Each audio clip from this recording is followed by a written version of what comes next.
परमेश्वर जो हमारे जीवन में अवसर देता है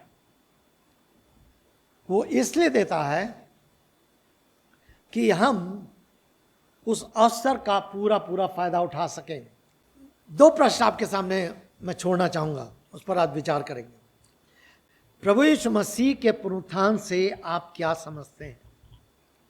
दूसरी बात, इस पुनरुत्थान ने आपके जीवन को कैसे प्रभावित किया है? आपके जीवन में कुछ परिवर्तन है? आपके व्यवहार में, आपके बोलचाल में, आपके स्वभाव में, आपके चाल चलन में, आपकी इच्छाओं में, आपके विचारों में कुछ फर्क है या नहीं है? या जैसे पहले थे वैसे आज ही हैं?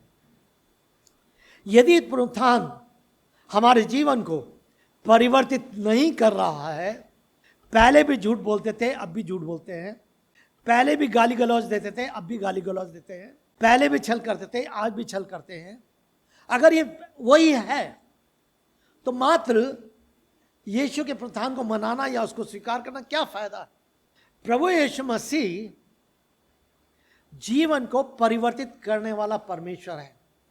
सो मुझे और आपको इन बातों पर विचार करना है। यह सच है, प्रभु यीशु मसीह जो मनुष्य बनकर इस पृथ्वी पर आए, पवित्र जीवन उन्होंने व्यतीत किया, दुख उठाया, क्रूस पर मारे गए, गाड़े गए, तीसरे दिन जी उठे और आज पिता के दाहिने हाथ विराजमान है और फिर से वो आएंगे ताकि समस्त संसार का वो न्याय करे। विश्वासियों का भी न्याय होगा, अविश्वासियों का भी न्याय होगा।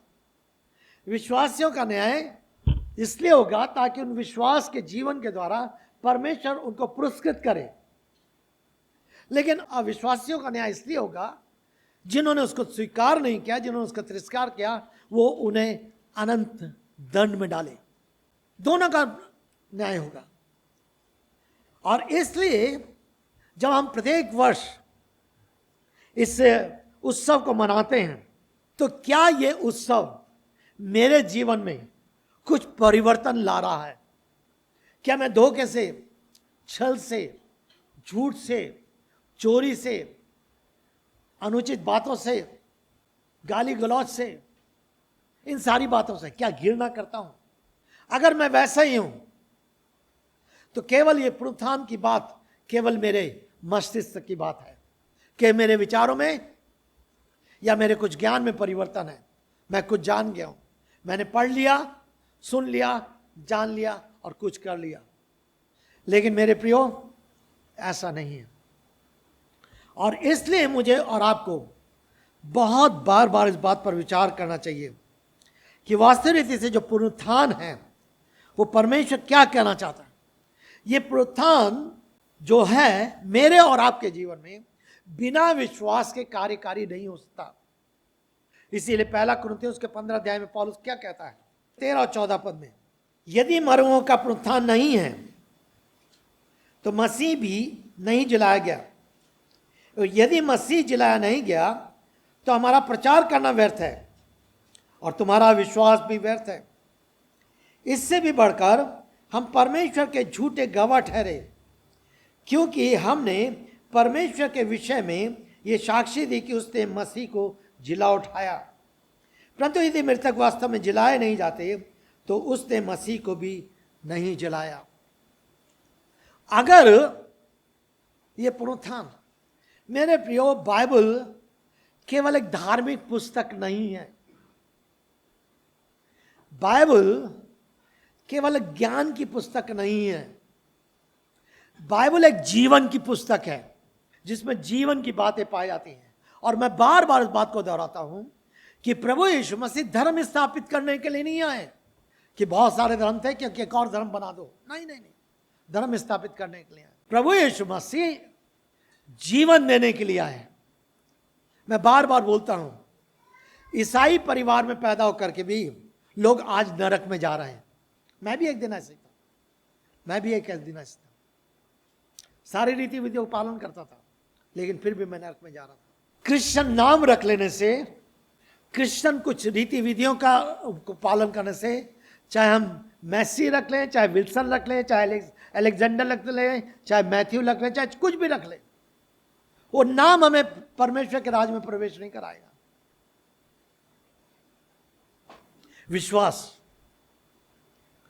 जब तक उस विश्वास का अनुभव मेरे और आपके जीवन में ना आए, और पौलुस इस तरह से कहता है यदि मरों का पुनरुत्थान नहीं है तो मसीह जिलाया नहीं गया, और हमारा विश्वास करना व्यर्थ है, क्योंकि प्रभु यीशु मसीह जी उठा है।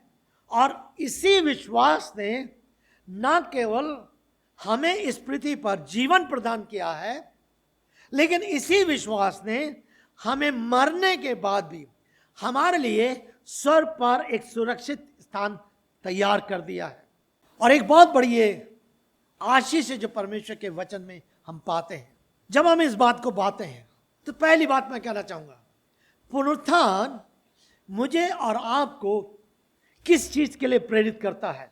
केवल विश्वास करके उद्धार पाने के लिए नहीं, लेकिन इस संसार में, इस पृथ्वी पर एक जीवन व्यतीत करने के लिए, और वो जीवन पवित्र जीवन व्यतीत करने के लिए, क्योंकि प्रभु यीशु मसीह ने कहा कि जैसा मैं पवित्र हूं वैसे तुम पवित्र बनो। प्रभु यीशु मसीह की अपेक्षा यह है, परमेश्वर पिता, परमेश्वर पुत्र, परमेश्वर पवित्र आत्मा की अपेक्षा यह है कि इस पृथ्वी पर मैं और आप एक पवित्रता का जीवन व्यतीत कर सकें। बाइबल ये नहीं कहती कि हम बिल्कुल पूरी रीति से निष्पाप हो जाएंगे। दो शब्द हैं, निष्पाप सिनलेस इंग्लिश में बोलते हैं, और निर्दोष ब्लेमलेस। प्रभु यीशु मसीह में आकर के हम सिनलेस नहीं हो सकते, लेकिन ब्लेमलेस हो सकते। और हमें इस बात को समझना है, जब तक इस पृथ्वी पर है हम पाप से संघर्ष करते हैं, लेकिन जब प्रभु यीशु मसीह हमारे जीवन में आते हैं और हमारे जीवन में उनका कार्य शुरू होता है परमेश्वर के आत्मा का, और जब अपने आत्मा के द्वारा कार्य करने लगते हैं, वो सबसे पहले मस्तिष्क को नहीं बदलते, लेकिन हृदय को बदलते हैं। अगर मस्तिष्क बदल जाए और हृदय ना बदले तो सब कुछ बेकार है। हृदय का परिवर्तन जरूरी है, और परमेश्वर का वचन कहता है ये हृदय तो असाध्य रोग लगा है, इसके मन को कौन समझ सकता है। मरकुस उसके 7वें अध्याय 21, 22, 23 पद में कहा, और मनुष्य के मन से भीतर से सारी बुरी बुरी बातें, सोच विचार, कुदृष्टि, व्यभिचार और चोरी, हत्या, परस्त्रीगमन, ये सब कुछ निकलते हैं, और यही मनुष्य को शुद्ध करते हैं, यही मनुष्य को पवित्र करते हैं। और जब हम प्रभु यीशु मसीह को अपने जीवन में ग्रहण करते, स्वीकार करते हैं, और वो हमारे जीवन में प्रवेश करते हैं, प्रभु अपने आत्मा के द्वारा, अपने पुनरुत्थान की शक्ति के द्वारा, पुनरुत्थान के सामर्थ्य के द्वारा हमारे जीवन में जो अंदर ये बुराई है उसको बाहर निकालते चले जाते हैं। और जब वो बाहर निकालते जाते हैं तो धीरे धीरे जीवन जो है अंश अंश पवित्रता में बढ़ता चला जाता है, अर्थात हम दिन पर दिन निर्दोषता में बढ़ते चले जाते हैं। और इसलिए बार बार मुझे और आपको देखना है, जब हम इस बात की विचार करते हैं तो सच है कि विश्वासी होने के नाते मैं आपसे कहना चाहता हूं, आपके पास क्या संदेश है।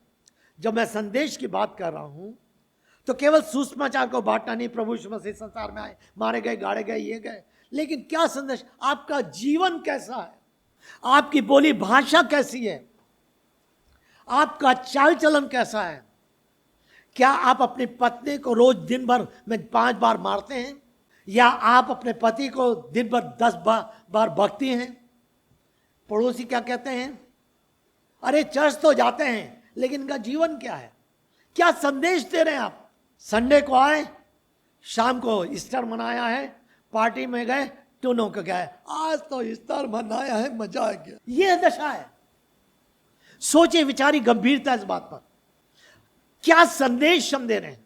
आपका समर्पण हृदय परमेश्वर के प्रति किस प्रकार से है, क्या परिवर्तन है, परमेश्वर के प्रेम के प्रति आपका कितना परिवर्तन है, उसकी आज्ञा पालन के प्रति कितना परिवर्तन है, उसके विश्वास के प्रति कितना परिवर्तन है। मेरे प्रियो, ये गंभीर प्रश्न है, और इसलिए हमें ईस्टर को केवल एक त्योहार के रूप में नहीं मनाना चाहिए। त्योहार आएगा और जाएगा। अगर अगले साल मुझे आप में से किसी को अवसर ना मिले कि हम पुनः ईस्टर मनाएं, यदि आज प्रभु आ जाए, यदि आज भूईडोल आ जाए, अभी पिछले दिनों में कितने 1 या 2 दिल्ली में अभी भूकंप आ गया, अगर 2 डिग्री और बढ़ जाता तो पता नहीं कितना नुकसान हो जाता, कितने ऐसे। और आपको मालूम चाहिए, मैं आपको जितने खगोल शास्त्री उन्होंने इस बात को कह रखा है कि यूपी बेल्ट जो है सबसे भयंकर स्थिति में है, और अगर कोई भूकंप आएगा तो बहुत भयंकर आएगा। डर तो नहीं लग रहा? डरिए नहीं, तैयार कीजिए अपने आप। मेरे प्रियो, एक विश्वासी होना थे, पुनरुत्थान की जब हम बात करते हैं, प्रभु यीशु मसीह क्या कहना चाह रहे हैं। अब यहां पर जब 20 अध्याय में हम पढ़ रहे हैं तो हमने केवल 4 या 5 पद पढ़े। इन 4 और 5 पदों में कम से कम 5 और 6 बातों को हम देखना चाहेंगे। इन चेलों के बारे में सोचिए थोड़ा सा, चेलों की क्या स्थिति थी, लेकिन क्या परिवर्तन प्रभु यीशु मसीह ने इनके जीवन में किया है, और वो चीज को हम देखना चाहेंगे। पहली बात, चेलों की स्थिति। दूसरी बात, चेलों की आवश्यकता। तीसरी बात, चेलों का प्रोत्साहन। चौथी बात, चेलों को निर्देश। पांचवी बात, चेलों को अधिकार। 19 पद से लेकर के 23 पद तक में हम इन बातों को देखना चाहेंगे। अभी प्रभु यीशु मसीह सुबह जी उठे हैं, उससे पहले मरियम मगदलीन दर्शन देख चुकी है, कुछ लोगों को उसने बता भी दिया है, लेकिन उस पद में लिखा हुआ है कि अब प्रभु यीशु मसीह चेलों पर प्रकट हुए। क्या हो रहा है? उस दिन जो सप्ताह का पहला दिन था, संध्या के समय में, जब वो वहां जहां चेले थे यहूदियों के डर के मारे बंद थे। यह थी उन शिष्यों की स्थिति। अभी तक जब तक ये प्रभु यीशु मसीह के साथ थे, प्रभु यीशु मसीह के सारे आश्चर्य कर्मों में शामिल होते थे, प्रभु यीशु मसीह शिक्षा देता था, उनके साथ चेले आगे पीछे नाचते थे, सब कुछ था।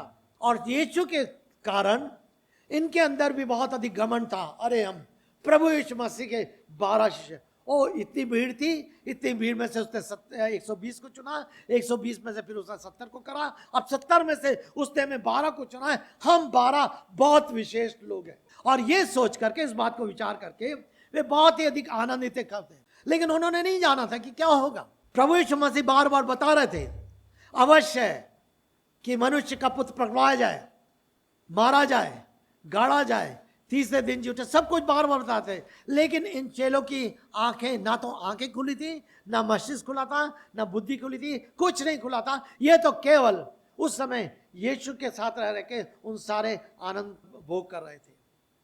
और मेरे प्रियो, कितनी बार हमारा जीवन भी इसी तरह से यीशु के साथ रहता है। हम मसीह हो गए, मौज ही मौज है, हमारा जीवन बिल्कुल अलग रीति से हो जाता है। लेकिन अब क्या हो गया? अब यीशु मसीह की मृत्यु हो गई, और जैसे मृत्यु हो गई, पकड़ लिए गए, सारे चेले तितर बितर हो गए। अब क्या होगा? अब ये यहूदियों के डर के मारे कमरे में जाकर बंद कर दिया, लॉक कर दिया और अंदर बैठ गए।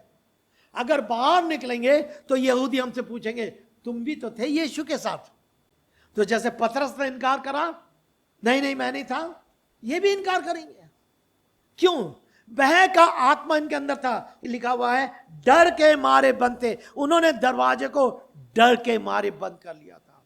मेरे प्रियो, बार बार बार बार डर का शब्द आता है। आदम की वाटिका से हम डर को देखते हैं, और इसीलिए मैं बार बार स्मरण दिलाता हूं, प्रभु यीशु मसीह के जन्म के समय भी जब संदेश पहुंचाया गया तो यही था, तुम डरो मत, मैं तुम्हें आनंद का समाचार सुनाता हूं।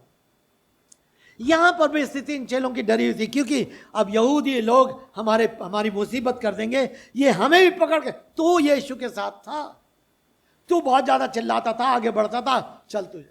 और इसलिए डर के मारे बंद थे। ये स्थिति उनके जीवन में भय था, उनके जीवन में निराशा थी। अब क्या होगा? वे परमेश्वर के को नहीं जानने पाए थे। सुना था, देखा था, सब कुछ था, लेकिन अभी तक ना उनके हृदय में कुछ काम था, ना मस्तिष्क खुला था।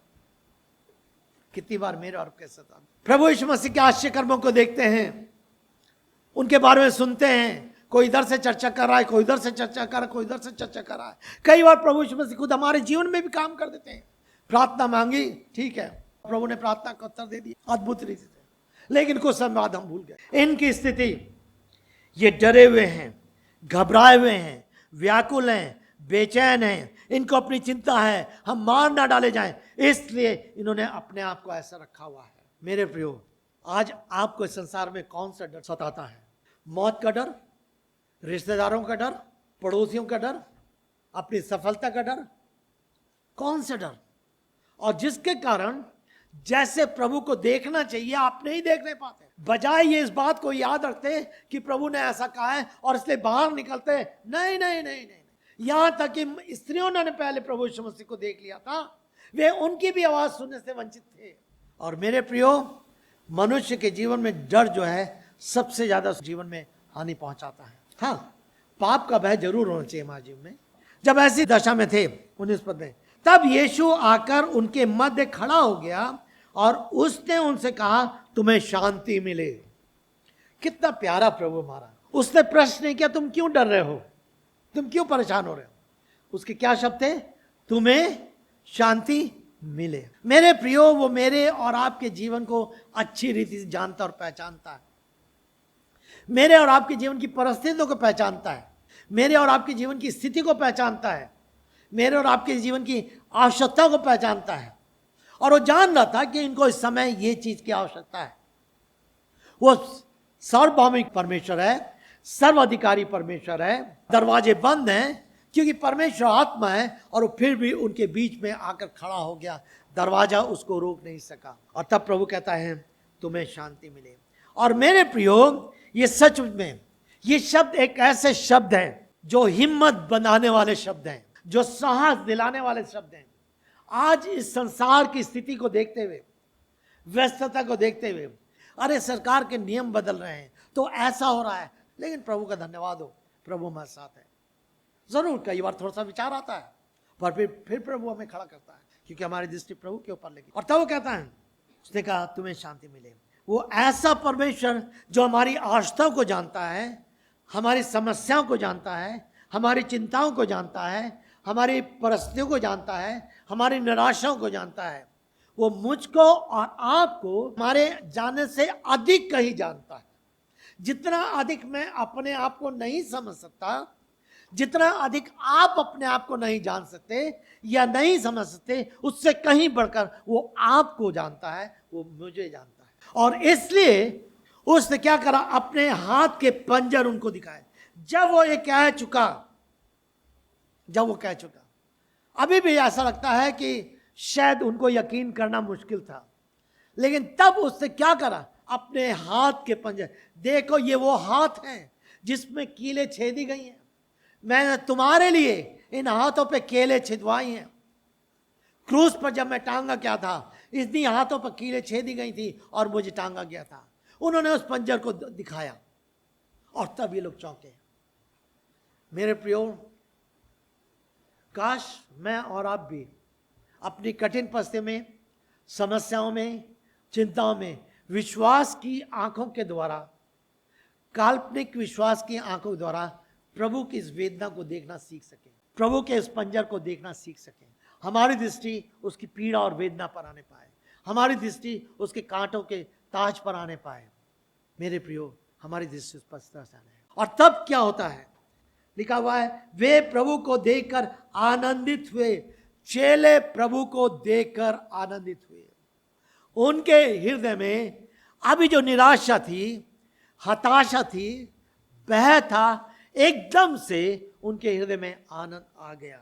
लेकिन प्रभु ने क्या कहा, फिर प्रभु ने कहा, उसने कहा तुम्हें शांति मिले। और प्रभु अब तीसरी बात उनको प्रोत्साहित कर रहा है। किस तरह से प्रोत्साहित कर रहे हैं? इन शब्दों के द्वारा प्रोत्साहित कर रहे हैं, वचनों के द्वारा प्रोत्साहित कर रहे हैं, अपने हाथों को दिखाने के द्वारा उनको प्रोत्साहित कर रहे हैं। और तब वो कहते हैं तुम्हें शांति मिले। और तब उसके बाद वो एक निर्देश देते हैं। क्या निर्देश? कहते हैं जैसे पिता ने मुझे भेजा है वैसे ही मैं भी तुम्हें भेजता हूं। पिता ने कैसे भेजा, किस उद्देश्य से भेजा? यूहन्ना ने सुसमाचार प्रचार किया, पश्चाताप करो, मन फिराओ, लौट आओ। ये बाइबल का आरंभ से, जिस दिन से आदम हवा पाप में गिरे, परमेश्वर का एक ही वचन था कि लौट आओ, पश्चाताप करो, लौट आओ। समय समय पे इज़ेकिएल की पुस्तक में पढ़िए, यशायाह की पुस्तक में पढ़िए, यिर्मयाह की पुस्तक में पढ़िए, इसके बाद नए नियम में आइए, वहाँ पढ़िए, यूहन्ना बपतिस्मा देने वाले द्वारा पढ़िए, स्वयं प्रभु यीशु मसीह के द्वारा पढ़िए, उसके बाद प्रेरित द्वारा पढ़िए। यही वचन, मैं तुम्हें भेजता हूँ। काय को भेज रहा है? एक विशेष अभिप्राय से भेज रहा है। तुम्हें कमरे में बंद रह करके बैठने की जरूरत नहीं है। कमरे से बाहर निकलो, अपने भय से बाहर निकलो, अपनी निराशा से बाहर निकलो, अपनी हताशा से बाहर निकलो, अपने अविश्वास से बाहर निकलो। और मेरे प्रियो, कितनी बार हम अपने मस्तिष्क में, अपने हृदय में ऐसे प्रश्नों को बांध लेते हैं कि हम उन सारी चीजें बाहर नहीं निकल पाते, और ना निकलने के कारण हमारा विश्वास अविश्वास में बदल जाता है, हमारी आज्ञाकारिता अनाज्ञाकारिता में बदल जाती है, हमारा प्रेम एक दिखावे का केवल प्रेम रह जाता है, और हम पीछे हटते चले जाते हैं। लगता तो है जीवित है, लगता तो हम कलीसिया में जा रहे हैं, लेकिन जैसे परमेश्वर के साथ हमारी सहभागिता होनी चाहिए, जैसे उसके वचन में बने रहना चाहिए, जैसे उसके वचन के साथ मिलकर के मुझे जीवन व्यतीत करना चाहिए, धीरे धीरे धीरे धीरे टलता चलाता है, दूर होता चला। फिर हमारे शब्द क्या आते हैं? चाहता तो हूं मैं, चाहती तो हूं मैं, लेकिन मैं बहुत व्यस्त हूं, समय नहीं मिलता, या ये समस्या आ जाती है, या ये समस्या आती है। आपको नहीं मालूम, मेरे पास नौकरी इतनी कठिन है कि स्कूल के जितने भी प्रिंसिपल हैं, टीचर हैं, सब परेशान करे रहते हैं, और समय नहीं। कारण टीचर समस्या नहीं है, प्रिंसिपल समस्या नहीं है, नौकरी समस्या नहीं है। समस्या यह है कि आपने अपनी नौकरी को, अपने टीचर को, अपने जॉब को, अपनी दूसरी चीज को पहली प्राथमिकता दी है, परमेश्वर को दूसरी प्राथमिकता। और उस समस्या का समाधान जब तक नहीं हो सकता जब तक आप स्वयं उस बंद कमरे से अपने आप को बाहर ना निकालें। और उसके लिए विश्वास की जरूरत है, साहस की जरूरत है। और तब वो कहता है, वैसे ही मैं भी तुम्हें भेजता हूं। ये एक अधिकार है, एक निर्देश है।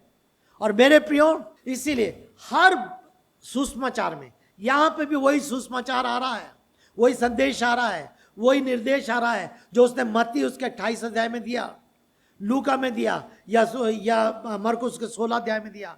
जाओ, जाति के सारे लोगों को सुसमाचार प्रचार करो, उन्हें चेला बनाओ, पिता पुत्र पवित्र आत्मा के नाम से बपतिस्मा दो, और देखो जीवन के अंत तक मैं तुम्हारे साथ हूं। जाओ, तुम मेरे गवाह बन के रहो। चेलों को यही कहना चाह रहा है, घर से बाहर निकलो।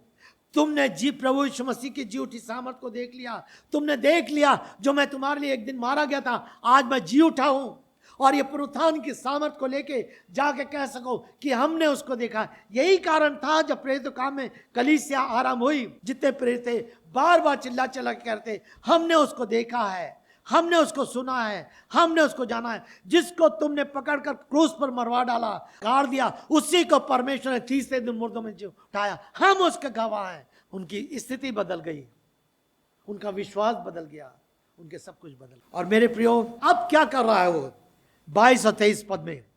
ना केवल उसने निर्देश दिया, ना केवल उसने करार, लेकिन अब उसने चेलों को एक अधिकार दिया है। क्या अधिकार दिया? कहता है, जब वो ये कह चुका तो उसने उन पर फूका और उनसे कहा, पवित्र आत्मा लो। इस पद को लोगों ने बहुत गलत रीति से अनुवादित किया है या प्रचार किया है, और कितने लोग आजकल लोगों पर फूकने लगे, और फूकेंगे और गिर जाएंगे। वो गलत है, कि बाइबल ऐसे नहीं बताती। बाइबल में जब भी परमेश्वर ने किसी को दर्शन दिया, ऐसे नहीं लेट के गिरा, और अगर गिर ना पाए तो धकेल दे। कई जगह गलत शिक्षाओं से हमें सावधान रहना है। पवित्र आत्मा फूकते हैं, और फूके तब फिर भाषा, मैं भाषाओं के विरोध में नहीं हूं, लेकिन इसके अर्थ को समझना क्यों है, ये क्या कारण, इसके अंदर भेद क्या है, क्या इसके अंदर भेद है। वो कह रहा है, जब वो कह चुका तो उसने उन्हें फूका और उनसे कहा, पवित्र आत्मा लो।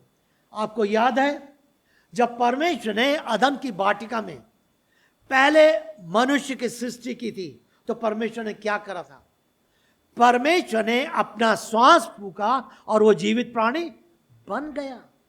अब वो जो परमेश्वर के रूप में था, जो परमेश्वर के स्वरूप में बनाया गया था, पाप के कारण वो रूप बिगड़ गया, पाप के कारण वो स्वरूप बिगड़ गया, और अब मनुष्य जीवित प्राणी की जगह मृतक बन गया। इसीलिए मृत्यु उसके अधिकार में आ गई, और मृत्यु उसके जीवन में आ गई, और वो उसी में चलता रहा। लेकिन प्रभु यीशु मसीह के जी उठने के द्वारा अपने उस सामर्थ को, जो पुनरुत्थान की सामर्थ है, अपने शिष्य को दर्शाने के द्वारा, ये मैं तुम्हें नया जीवन तुम में डाल रहा हूं, जिस जीवन को प्राप्त करके तुम मेरे गवाह बनोगे।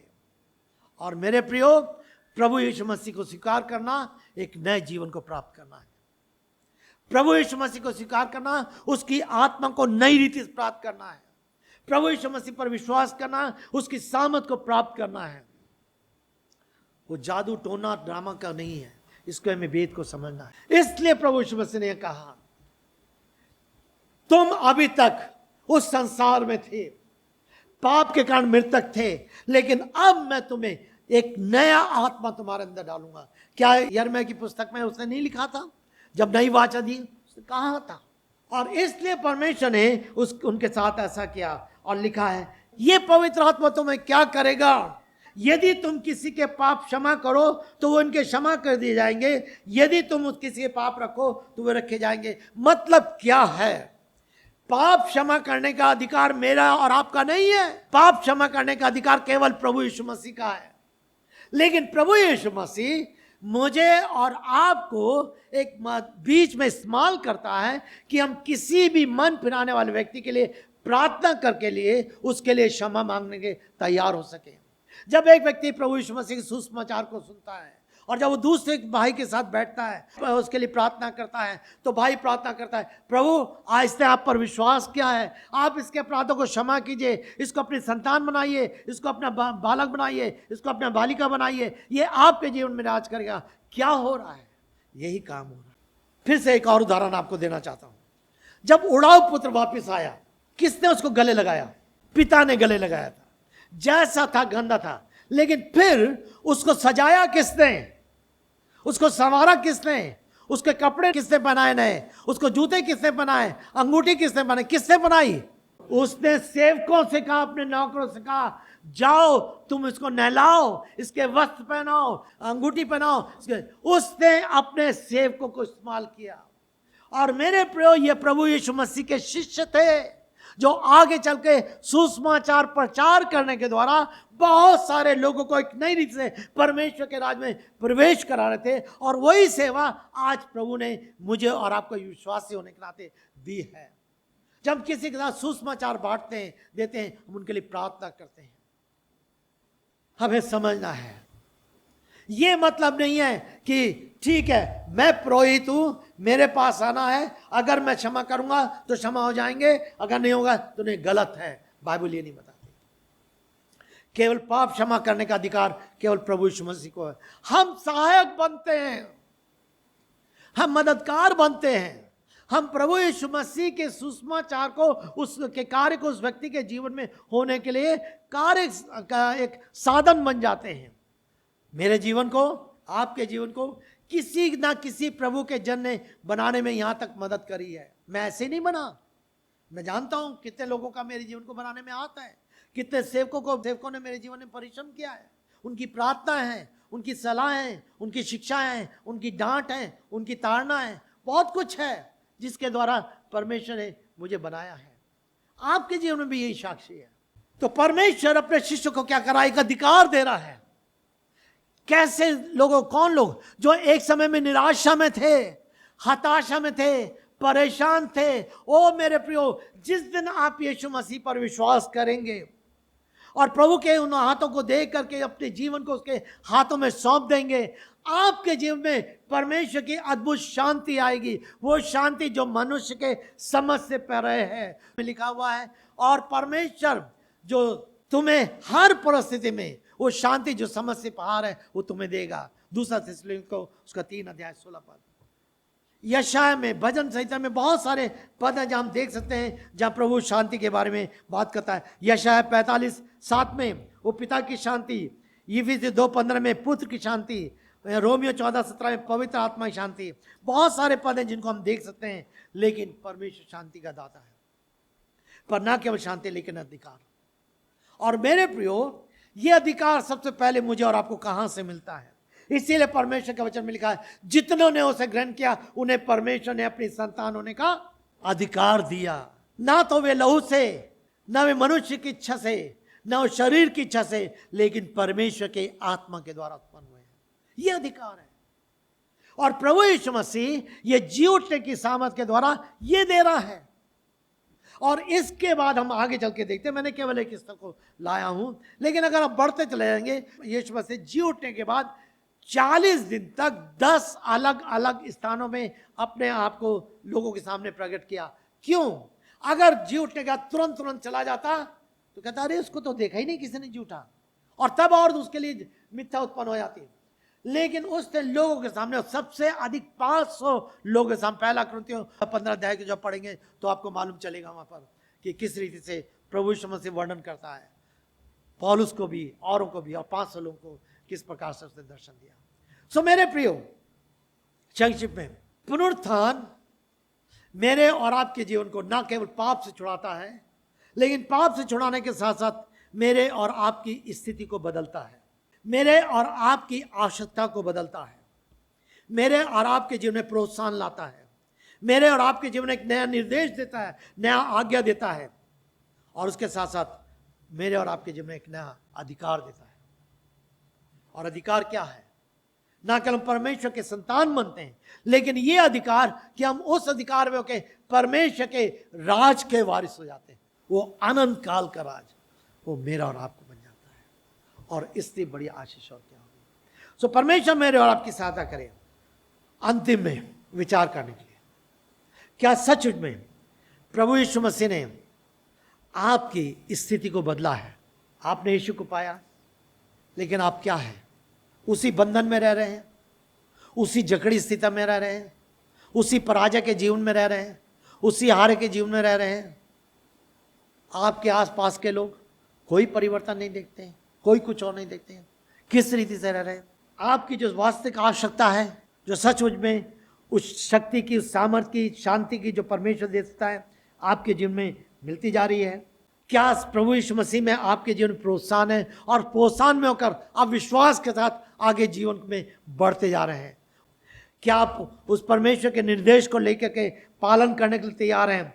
जैसे पिता ने मुझे भेजा है, मैं भी तुम्हें भेजता हूं, जाओ और सारी जातियों के लोगों सुसमाचार प्रचार करो।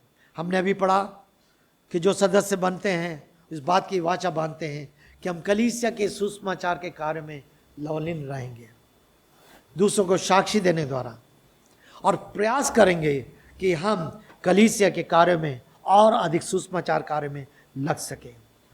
वो अधिकार जो किसी के जीवन के निर्माण करने का अधिकार है, जैसे मैंने उड़ाऊ पुत्र का देखा, बहुत सारे बाइबल में उदाहरण है। परमेश्वर मेरी और आपकी सहायता करे। अंतिम प्रश्न, क्या ये इस वर्ष का प्रभु यीशु मसीह का पुनरुत्थान आपके जीवन में क्या कोई नया परिवर्तन लाएगा? आज जो आप पुनरुत्थान के दिवस को मना रहे हैं, क्या आपके जीवन में कोई नया परिवर्तन लाएगा? क्या आप इस बात पर विचार करेंगे? क्या परमेश्वर सामने कोई निर्णय लेंगे? क्या परमेश्वर के सामने आप कुछ बात सोचेंगे? आप जिस घर में रह रहे हैं, जिस परिवार में रह रहे हैं, जिन लोगों के बीच में रह रहे हैं, जिस जगह भी रह रहे हैं, मैंने बहुत सारी चीज़ों को आपके सामने, व्यवहारिक बातों को रखा है, क्या वो हमारे जीवन में होगा?